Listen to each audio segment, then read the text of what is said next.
ಐಂ ಹ್ರೀಂ ಶ್ರೀಂ ಶ್ರೀಮಾತ್ರೇ ನಮಃ. ಎಲ್ರಿಗೂ ನಮಸ್ಕಾರ. 2026ನೇ ಇಸವಿಯ ಹೊಸ ವರ್ಷದ ಹಾರ್ದಿಕ ಶುಭಾಶಯಗಳು. ನಾನು ಡಾಕ್ಟರ್ ಅನಸೂಯ ರಾಜೀವ್. ಕಟಕ ರಾಶಿಯ ವರ್ಷ ಭವಿಷ್ಯವನ್ನು ಹೇಳ್ತಾ ಇದ್ದೀನಿ.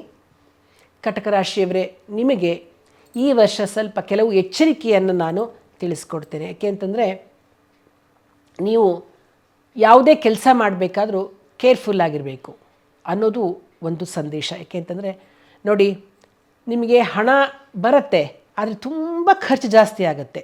ಆದ್ದರಿಂದ ಅದನ್ನು ನೀವು ಹೇಗೆ ಅದನ್ನು ಉಪಯೋಗಿಸ್ಕೊಳ್ಬೇಕು, ಎಷ್ಟು ಮಿನಿಮೈಸ್ ಮಾಡಬೇಕು ಖರ್ಚನ್ನು ಅನ್ನೋದನ್ನು ನೀವು ಮೊದಲು ಈ ವರ್ಷ ಸ್ವಲ್ಪ ಚೆನ್ನಾಗಿ ಜ್ಞಾಪಕದಲ್ಲಿ ಇಟ್ಕೊಂಡು ಕೆಲಸ ಮಾಡಿ. ಕುಟುಂಬದಿಂದ ನೀವು ಕೆಲಸದ ಮೇಲೆ ಹೊರಗಡೆ ಹೋಗಬೇಕಾಗಿ ಬರ್ತಕ್ಕಂಥದ್ದು, ಟ್ರಾನ್ಸ್ಫರ್ ಆಗ್ಬೋದು, ಅಥವಾ ಆಗಾಗಲೇ ಟೂರ್ ಮೇಲೆ ಹೊರಗಡೆ ಹೋಗ್ತಕ್ಕಂಥದ್ದು, ಆದಷ್ಟು ಕುಟುಂಬದಿಂದ ದೂರ ಇರ್ತೀರಾ. ಹಾಗಂತ ನೀವು ಎಷ್ಟು ಪ್ರಯಾಣ ಮಾಡ್ತೀರೋ ಅದು ನಿಮಗೆ ಲಾಭವನ್ನು ತಂದು ಕೊಡೋದಿಲ್ಲ. ಅದು ನಿಮಗೆ ಕಿರಿಕಿರಿ ಅನಿಸ್ತಾ ಇರುತ್ತೆ, ಸಮಸ್ಯೆಗಳಾಗ್ತಾ ಇರ್ತಕ್ಕಂಥದ್ದು, ತುಂಬ ಖರ್ಚು ಜಾಸ್ತಿ ಆಗುತ್ತೆ.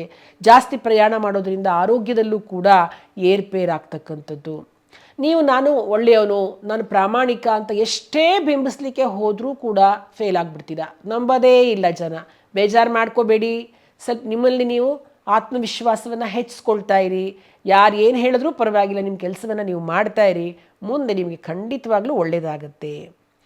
ಮತ್ತು ಇನ್ನೊಂದು ನಿಮಗೆ ಎಚ್ಚರಿಕೆ ಏನಪ್ಪ ನಾನು ಹೇಳ್ಕೊಡ್ತೇನೆ ನಿಮಗೆ ಅಂತಂದರೆ, ಯಾವುದಾದ್ರೂ ಒಂದು ಕೆಲಸ ಅಕ್ರಮವಾಗಿರ್ತಕ್ಕಂಥದ್ದು ಅಂತ ಅನ್ನಿಸ್ದ ತಕ್ಷಣ ಕೈ ಬಿಟ್ಬಿಡಿ. ಆ ಕೆಲಸ ಮಾಡಲಿಕ್ಕೆ ಹೋಗಬೇಡಿ. ಒಂದು ವೇಳೆ ಏನಾಗುತ್ತೆ ಪರವಾಗಿಲ್ಲ, ನನಗೆ ಗೊತ್ತಿರೋರಲ್ವಾ ಅಂತ ಏನೋ ಕೆಲಸ ಮಾಡಿಬಿಟ್ರೆ ಸಿಕ್ಕಾಕೊಂಡ್ಬಿಡ್ತೀರಾ. ಅದಕ್ಕೋಸ್ಕರ ಅಂಥ ಕೆಲಸಗಳು ನಿಮಗೆ ಡೌಟ್ ಬರ್ತಿದ್ದ ಹಾಗೇ ಬಿಟ್ಬಿಡಿ. ಯಾಕೆ ಮತ್ತು ಇನ್ನೊಂದೇನು ಗೊತ್ತಾ, ನಿಮಗೆ ಎಲ್ಲರೂ ನೀನೇನಪ್ಪ ಬಿಡು ಅಂಥೇಳಿ ಕೆಲಸ ಮಾಡೋಕ್ಕೆ ಹುರಿದುಂಬಿಸ್ಬಿಡ್ತಾರೆ ನಿಮ್ಮನ್ನು. ಆದರೆ ನೀವು ಕೆಳಗೆ ಬಿದ್ದ ಮೇಲೆ ನಿಮ್ಗೆ ಯಾರೂ ಫ್ರೆಂಡ್ಸ್ ಆಗೋದಿಲ್ಲ. ನೋಡಿ, ಪಿಂಚುಚ್ಚೋರೆ ಜಾಸ್ತಿ ನಿಮಗೆ. ಇದು ತುಂಬ ಚೆನ್ನಾಗಿ ಜ್ಞಾಪಕ ಇಟ್ಕೊಳ್ಳಿ. ಈ ವರ್ಷದ ಒಂದು ಏನು ಗ್ರಹ ಫಲಗಳು ನಿಮಗೆ ಇದೇ ರೀತಿಯನ್ನು ಸೂಚಿಸ್ತಾ ಇದೆ. ಮತ್ತು ಸ್ನೇಹಿತರೇ ಆಗಿರಲಿ, ಸಹೋದರರೇ ಆಗಲಿ, ನಿಮಗೆ ತೊಂದರೆನೇ ಕೊಡ್ತಾರೆ ಹೊರತು ನಿಮಗೆ ಸುಮ್ಮನೆ ಮಾತಾಡಬೇಕಾದ್ರೆ ಮಾತ್ರ ಎಲ್ಲ ಚೆನ್ನಾಗಿರುತ್ತೆ ಮೇಲ್ನೋಟಕ್ಕೆ. ಆದರೆ ನಿಮ್ಮ ಏಳಿಗೆಯನ್ನು ಅವ್ರು ಸಹಿಸೋದೇ ಇಲ್ಲ. ಆದಾಯನೂ ಕೂಡ ನಿಮಗೆ ಮೊದಲಿನಷ್ಟು ಆದಾಯ ಈ ವರ್ಷ ಬರ್ತಕ್ಕಂಥದ್ದು ಕಡಿಮೆ ಅಂತಲೇ ಹೇಳ್ಬೋದು. ಆದರೆ ವರ್ಷದ ಕಡೆಯಲ್ಲಿ ನಿಮಗೆ ಒಳ್ಳೆಯ ಒಂದು ಭವಿಷ್ಯ ಇದೆ ನಿಮಗೆ. ಇನ್ನು ನಿಮ್ಮ ತಂದೆಯವರ ಆರೋಗ್ಯದಲ್ಲಿ ಕೂಡ ಸ್ವಲ್ಪ ಗಮನೀಯವಾಗಿ ಒಂದು ಸ್ವಲ್ಪ ತೊಂದರೆಗಳು ಕಂಡುಬರ್ತಕ್ಕಂಥದ್ದು ಕಾಣಿಸುತ್ತೆ. ಜೊತೆಗೆ ಹಿರಿಯರ ಜೊತೆ, ನಿಮ್ಮ ತಂದೆ ಹತ್ರ ಆಗಿರಬಹುದು, ನಿಮ್ಮ ತಾಯಿ ಹತ್ರ ಆಗಿರಬಹುದು, ಅಥವಾ ನಿಮ್ಮ ಗುರು ಹಿರಿಯರ ಹತ್ರ ಯಾರ ಹತ್ರನೇ ಆಗಿದ್ರೂ ಕೂಡ ವಾದ ಮಾಡಬೇಡಿ. ವಾದ ವಿವಾದಕ್ಕೆ ಸಿಕ್ಕಾಕೊಳ್ಬೇಡಿ, ತೊಂದರೆ ಆಗುತ್ತೆ ಅನ್ನೋದು ಮರಿಬೇಡಿ.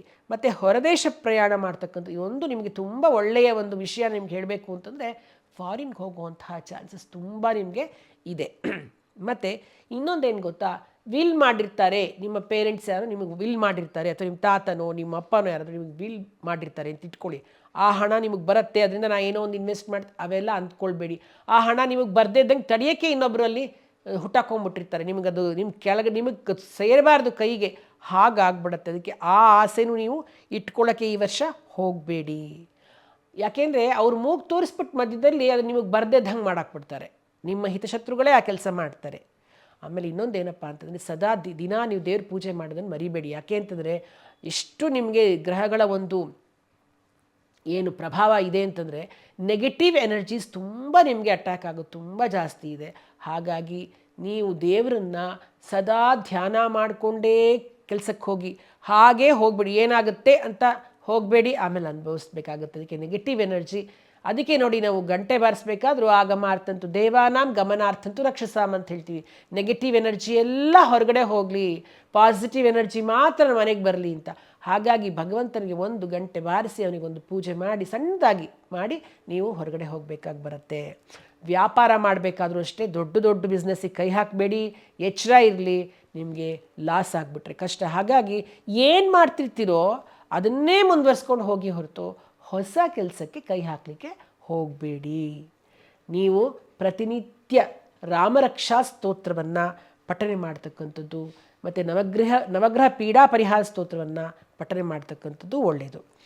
ಆದಷ್ಟು ಇನ್ನೊಂದು, ನಿಮ್ಗೆ ಇವೆಲ್ಲ ನನಗೆ ಏನು ಮಾಡೋಕ್ಕಾಗಲ್ಲಪ್ಪ, ನನಗೆ ಸ್ತೋತ್ರಗಳು ಹೇಳಲಿಕ್ಕೆ ಬರೋದಿಲ್ಲ ಅಂತಂದರೆ, ಬೆಳ್ಳಿ ಕಾಯಿನಿರುತ್ತೆ ನೋಡಿ, ಸಿಗುತ್ತಲ್ಲ ಬೆಳ್ಳಿಕಾಯಿನೂ, ಅದನ್ನು ನಿಮ್ಮ ಜೋಬಲ್ಲಿ ಇಟ್ಕೊಂಬಿಟ್ಟಿರಿ. ಸದಾ ನಿಮ್ಮ ಜೋಬ್ನಲ್ಲಿ ಒಂದು ಬೆಳ್ಳಿಕಾಯಿನ ಇಟ್ಕೊಂಬಿಟ್ಟಿರಿ.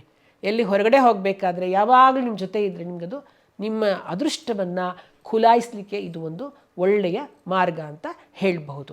ಇನ್ನು ಕಟಕ ರಾಶಿಯಲ್ಲಿ ಬರ್ತಕ್ಕಂತಹ ನಕ್ಷತ್ರಗಳು ಯಾವುದಪ್ಪ ಅಂತಂದರೆ, ಪುನರ್ವಸು 4ನೇ ಪಾದ, ಪುಷ್ಯ 4 ಪಾದಗಳು, ಆಶ್ಲೇಷ 4 ಪಾದಗಳು ಈ ರಾಶಿಗೆ ಬರ್ತಕ್ಕಂಥದ್ದು.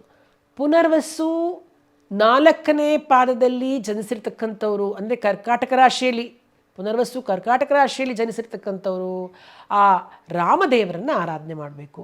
ಪ್ರತಿ ಶನಿವಾರ ರಾಮನ ದೇವಸ್ಥಾನಕ್ಕೆ ಹೋಗಿ ನಮಸ್ಕಾರ ಮಾಡ್ಕೊಂಡು ಬರ್ತಾಯಿರಿ. ಅಥವಾ ಶ್ರೀರಾಮ್ ಜೈ ರಾಮ್ ಜೈ ಜೈ ರಾಮ್ ಅನ್ನೋದನ್ನು ದಿನಾ ಹೇಳ್ತಾಯಿರಿ. ನಿಮ್ಗೆ ಖಂಡಿತವಾಗ್ಲೂ ನಾ ಈಗ ಏನೇನು ಹೇಳಿದ್ನೋ ಮೇಲಿನ ಅಶುಭ ಫಲಗಳು ಯಾವುದೂ ನಿಮಗೆ ತಗಲೋದಿಲ್ಲ.